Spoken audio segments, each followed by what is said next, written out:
আজ গ্যাজেট প্রকাশ ও মূলবেতিক সর্বনিম্ন ২৩,৫০০ টাকা বৃদ্ধি। একই সঙ্গে বাড়ি ভাড়া ৬৫% সহ একটি সুখবর। অর্থমন্ত্রী আমির খুসরো এ বিষয়ে যা বললেন, অবশেষে আজ নামাজের পর জরুরি মিটিংয়ে কর্মচারীদের মূলবেতিক ২৩,৫০০ টাকা বৃদ্ধির চূড়ান্ত সিদ্ধান্ত উঠে আসে। তারিক রহমান বৈঠকে বলেন, কর্মচারীরা অর্থনৈতিকভাবে খুব একটা শক্তিশালী নয়। ২০১৫ সালে অষ্টম বেতন স্কেলে তাদের সঙ্গে বৈষম্যমূলক আচরণ করায় তারা অর্থনৈতিকভাবে হেলে পড়েছেন।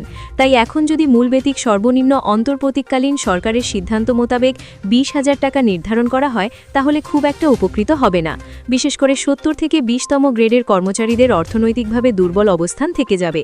তাই তাদের অর্থনৈতিক অবস্থানগুলোকে শক্ত রাখতে হলে অবশ্যই সর্বনিম্ন ২৩,৫০০ টাকা পর্যন্ত বৃদ্ধির চূড়ান্ত সিদ্ধান্তকে সমর্থন করায় সংশ্লিষ্ট কর্তৃপক্ষ তারেক রহমান। পিএস সচিব সম বলেন, বাংলাদেশের অর্থনৈতিক অবস্থা খুব একটা স্বাবলম্বী নয়। বিশেষ করে অন্তর্কালীন সরকার ক্ষমতায় আসার পর বিভিন্ন ঋণ নেওয়ায় দেশের আর্থিক অবস্থানগুলো ক্ষতিগ্রস্ত হয়েছে, যার ফলে পূর্ণাঙ্গরূপে বেতন স্কেল বাস্তবায়ন করা খুব একটা যুক্তিসম্মত সিদ্ধান্ত নয় বলে মন্তব্য করেন পে কমিশন। অন্তর্বর্তীকালীন সরকার দেশ সংস্কারের নামে যেভাবে ঋণ নিয়েছেন তা অত্যন্ত ব্যয়বহুল। এই ঋণগুলো দ্রুত সময়ের মধ্যে পরিশোধের জন্য নবনির্বাচিত সরকার প্রবল চেষ্টা চালিয়ে যাচ্ছেন। এছাড়াও বিভিন্ন খাতে অহেতুক বরাদ্দ দেওয়ায় আর্থিক সমস্যাগুলো প্রকট আকার ধারণ করছে। তারিক রহমান বলেন, বাংলাদেশের ২২ লক্ষ সরকারি চাকরিজীবীদের সকল দাবি পূরণ করতে হলে মাত্র ৪০,০০০ কোটি টাকা কোনোভাবেই ইতিবাচক সিদ্ধান্ত নয়। অবশ্যই পূর্ণাঙ্গ বেতন স্কেল বাস্তবায়ন করতে হলে বাজেট যথাযথভাবে বৃদ্ধি করতে হবে। সর্বশেষ সিদ্ধান্ত মোতাবেক ৫৫,০০০ কোটি টাকা পর্যন্ত বৃদ্ধির সিদ্ধান্তকে সমর্থন জানিয়েছেন অর্থনীতিবিদ ও সংশ্লিষ্ট কর্তৃপক্ষ। ভিডিওটির এই মুহূর্ত পর্যন্ত এসেও এখনও পর্যন্ত যারা আমাদের এই চ্যানেলটি সাবস্ক্রাইব করেনি, তারা অবশ্যই আমাদের চ্যানেলটি সাবস্ক্রাইব করে পাশে থাকা বেল আইকনটি অন করে দিন। বাড়ি ভাড়া ৬৫% পর্যন্ত বৃদ্ধির সুপারিশ নিয়েছেন তারিক রহমান। তিনি বলেন, অবসরকালীন সুযোগ সুবিধা বৃদ্ধির সঙ্গে সঙ্গে বাড়ি ভাড়া 65% বৃদ্ধি করা অত্যন্ত ইতিবাচক সিদ্ধান্ত। সর্বশেষ যখন বেতন স্কেল বাস্তবায়ন করা হয়, তখন বাড়ি ভাড়া মূল বেতিকের 50% পর্যন্ত বৃদ্ধির সিদ্ধান্ত নেওয়া হয়েছিল। কিন্তু যারা কর্মচারী আছেন তাদের মূল বেতিক ৮,২৫০ টাকা থাকায় তাদের ক্ষেত্রে বাড়ি ভাড়া ৫০% খুব একটা বেশি ছিল না। তাই এখন যেহেতু বেতন ২৩,০০০ টাকা পর্যন্ত বৃদ্ধির সুপারিশ করা হয়েছে, তাই অবশ্যই ৫০% হারে বাসা ভাড়া বৃদ্ধি করা হলে আর্থিক সমস্যাগুলো সমাধান হবে। বিশেষ করে নিম্ন গ্রেডের কর্মচারীদের আর্থিক সমস্যাগুলো নিয়েই কাজ করে যাচ্ছেন তারিক রহমান। তিনি বলেন, আমরা অবশ্যই দেশ সংস্কারের দায়িত্ব খুবই গুরুত্ব সহকারে বিবেচনা নিয়েছি। আমরা ৫৫,০০০ কোটি টাকা বরাদ্দের জন্য অর্থমন্ত্রণালয়ের নিকট আবেদন জানিয়েছি।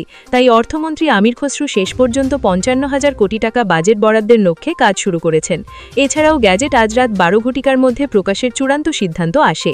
তারিক রহমানের সিদ্ধান্ত ও আমির খসরুর প্রবল সদিচ্ছা সহ পে কমিশনের নতুন সংশোধনের ফলে আজ রাত ১২ ঘটিকায় গ্যাজেট প্রকাশ করা হবে, যেখানে সরকারি চাকরিজীবীদের দীর্ঘদিনের সকল সমস্যা সমাধান সহ বাসা ভাড়া ও চিকিৎসা ভাতা সহ শিক্ষা ভাতার বিষয়গুলো উল্লেখ করা থাকবে। মোট কথা, পূর্ণাঙ্গ বেতনের বাস্তবায়ন করা না হলে বাসা ভাড়া, চিকিৎসা ভাতা, অবসরকালীন সুযোগ সুবিধা বৃদ্ধি করা হবে।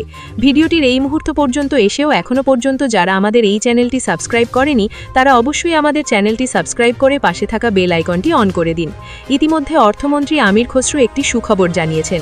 গ্রেড সংখ্যা পরিবর্তন করার মাধ্যমে সরকারি চাকরিজীবীদের দীর্ঘদিনের সকল সমস্যা সমাধান করা সম্ভব হবে। দীর্ঘ ১১ বছর থেকে সরকারি কর্মচারীরা অত্যন্ত বৈষম্যের শিকার।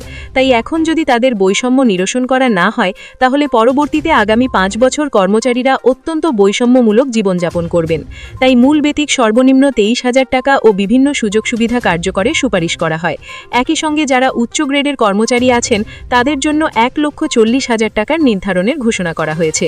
এখানে সর্বনিম্ন ২৩,০০০ টাকা এবং সর্বোচ্চ ১,৪০,০০০ টাকা কোনোভাবেই নেতিবাচক কোনো সিদ্ধান্ত বয়ে আনতে সক্ষম নয়। আগের সিদ্ধান্ত মোতাবেক কর্মচারীদের জন্য ২০,০০০ টাকা এবং কর্মকর্তাদের জন্য ১,৬০,০০০ টাকা যদি নির্ধারণ করা হতো, তাহলে বৈষম্য তৈরি হতো। স্বাভাবিকভাবে বেতন বৃদ্ধি করা হলে মূল্যস্ফীতি ঘটবে। তবে এই সংশোধনের মাধ্যমে বেতন বৃদ্ধির সিদ্ধান্ত নেওয়ায় পরবর্তী এটি জটিল কোনো সমস্যা সৃষ্টি করবে না। যেহেতু একটি বেতন স্কেল আগামী ৫ বছর পর্যন্ত সরকারি চাকরিজীবীদের ভাগ্য পরিবর্তন করতে সক্ষম, তাই অবশ্যই গ্রেড সংখ্যা পরিবর্তনের পাশাপাশি সিলেকশন গ্রেড ও টাইম স্কেল চালু সহ বিভিন্ন বিষয়ে সংশোধনের সুপারিশ করা হয়। তো আজকের এই ভিডিওটি এই পর্যন্ত। আশা করি ভিডিওটি থেকে অনেকে উপকার পেয়েছেন।